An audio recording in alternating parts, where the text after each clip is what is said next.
Envelhecer é algo muito complexo e às vezes pode ser bem doloroso. Nós vivemos em um mundo onde ter certa idade significa ter certas coisas na nossa vida, mas esse ideal muitas vezes não é realista e a nossa juventude parece um tempo de glória perdido que jamais irá voltar, e é nesse momento que a ansiedade toma conta.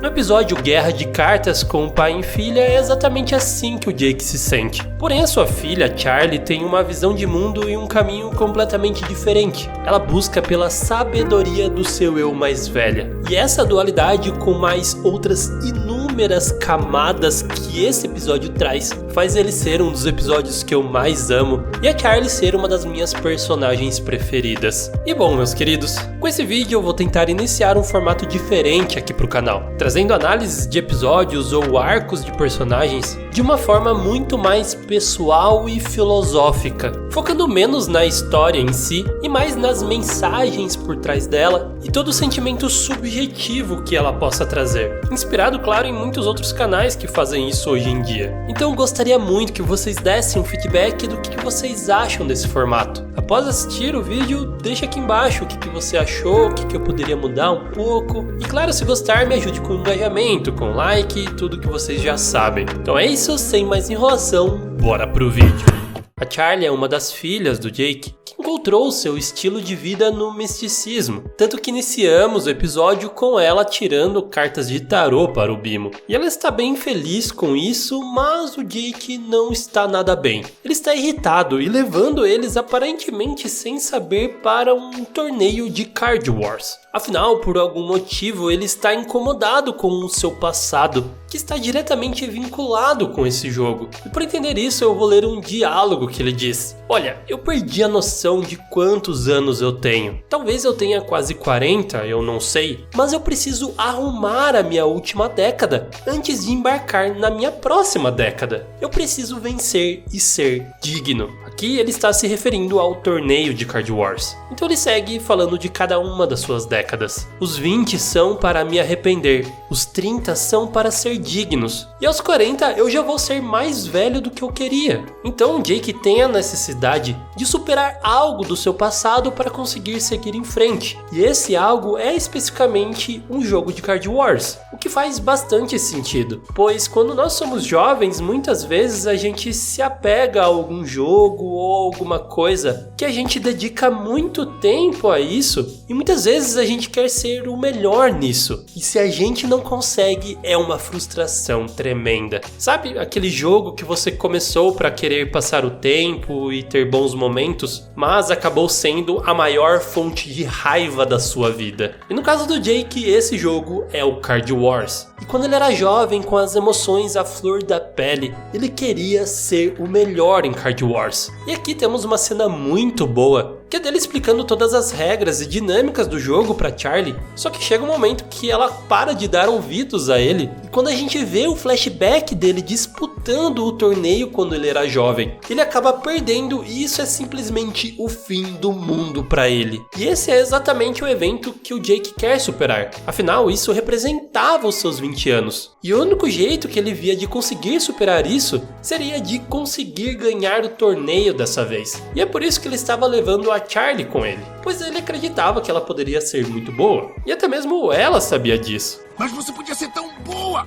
É claro que eu seria boa, acontece que eu não tô afim. Então ele não estava interessado em passar um momento com a sua filha, mas sim de usar as habilidades dela para eles conseguirem ganhar o torneio, que era em dupla. Mas a Charlie não estava interessada nisso, e provavelmente ela também já tinha as intenções de estar ali com ele, porque afinal ela precisava de um osso do seu pai, e ela acaba fazendo um acordo com ele que se ele desse um osso para ela, ela jogaria uma partida com ele, o que ele acaba fazendo, e é uma cena meio assustadora. E quando eles finalmente chegam no torneio, o Jake se reencontra com vários conhecidos. E é muito legal que ele vai falando o nome das pessoas ali pra Charlie. E esses são nomes que apareceram no celular do Jake no episódio Minhas Duas Pessoas Prediletas, que é da primeira temporada. E eu sempre vou enaltecer como Hora de Aventura consegue fazer isso. Trazer detalhes mínimos de episódios antigos, que apenas 1% de quem assiste vai notar, mas que agrega na construção do universo, e eles prezam muito por isso, mesmo que seja um pequeno detalhe. Mas enfim, a parte mais difícil para ele é se reencontrar com o Grand Prix e com a Moniker, essa que era sua ex-namorada, e ele foi quem derrotou o Jake na última final de torneio que ele perdeu. E o Jake está se remoendo de raiva por dentro de se reencontrar com eles, mas ele tá dando tudo de si para se manter no controle. E a Charlie, no meio disso, consegue fazer o melhor comentário de todos. Aquela é sua ex, né?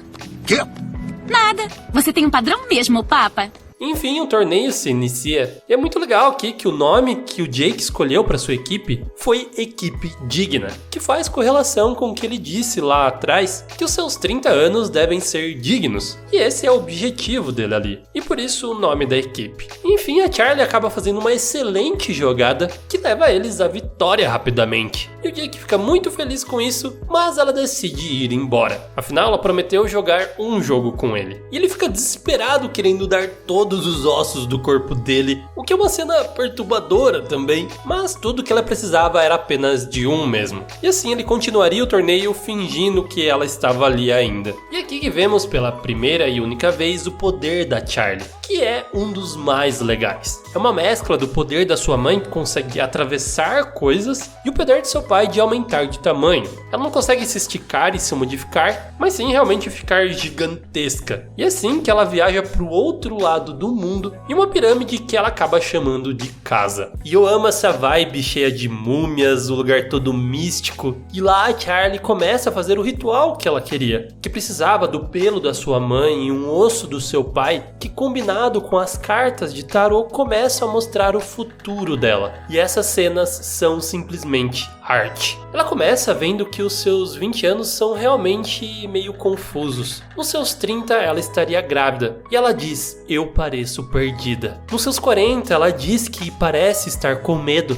e está com seu filho nascido, que ela já nomeia como Gibbon. Outro easter egg muito interessante, pois esse filho dela será o ditador do Pup Kingdom lá no futuro de 1000 anos. Ele conseguirá de alguma forma uma das pedras da coroa e usará o seu poder para governar uma ditadura. Enfim, nos seus 50 ela vê que o Gibbon vai embora e ela tem uma crise de meia-idade. Nos seus 60 ela diz que ela não reconhece o seu corpo, que agora está muito diferente. Nos seus 70 ela diz que começa a perder as pessoas ao seu redor. Nos seus 80 ela diz que terá medo novamente. E finalmente nos seus 90 anos ela se sente contente e muito sábia. E assim ela acaba se mesclando com o seu eu de 90 anos e terminando o seu ritual de autoconhecimento. Conseguindo até mesmo algumas rugas, ela parece realmente ter ganhado uma parte da sabedoria de toda a sua vida. E nesse momento ela percebe que ela não tinha sido legal com seu pai. Então ela volta até lá para ajudar ele. E nesse meio tempo ele estava cada vez mais sendo consumido pelo ódio e o seu eu de 20 anos. Essa luta para superá-lo estava muito difícil. E toda essa figura de linguagem dele lutando com o seu próprio reflexo.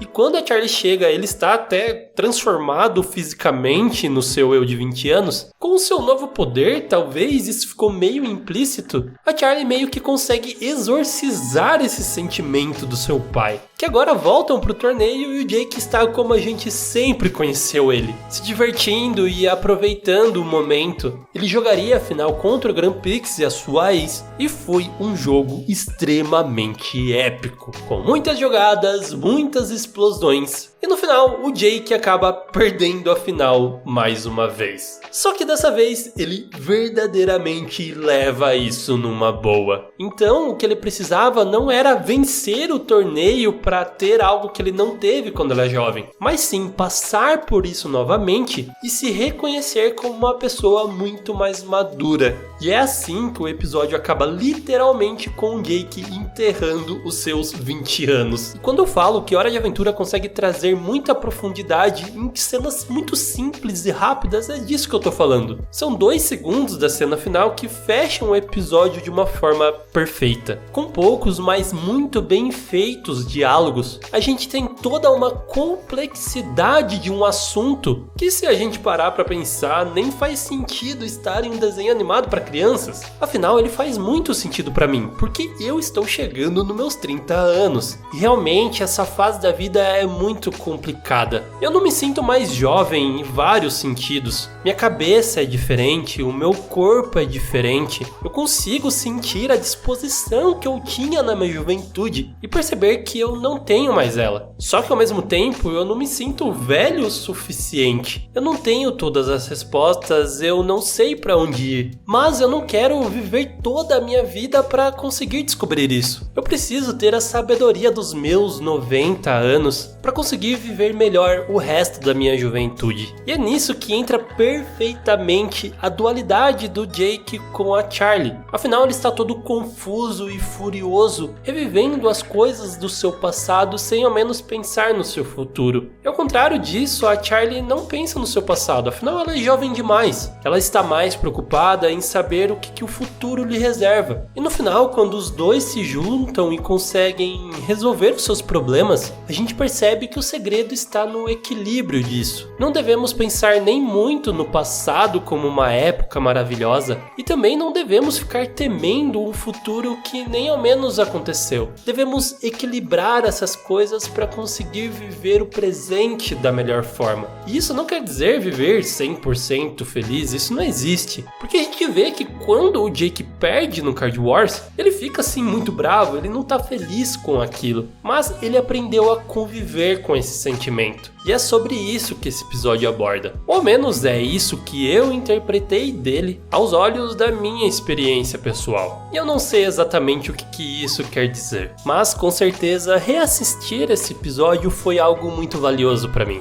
Eu espero que isso tenha se transformado em um vídeo que seja valioso para você também. Da forma que seja. E assim eu encerro esse vídeo. Eu espero que vocês tenham gostado desse novo formato. Como eu já disse antes, deixe o seu feedback aqui embaixo. Se quiser me ajudar, compartilhe esse vídeo, se inscreva no canal, ative o sininho e vamos ver se eu continuo com essa ideia, beleza? Então é isso, pessoal, muito obrigado por ter assistido, aquele grande beijo no seu coração de melão e tchau!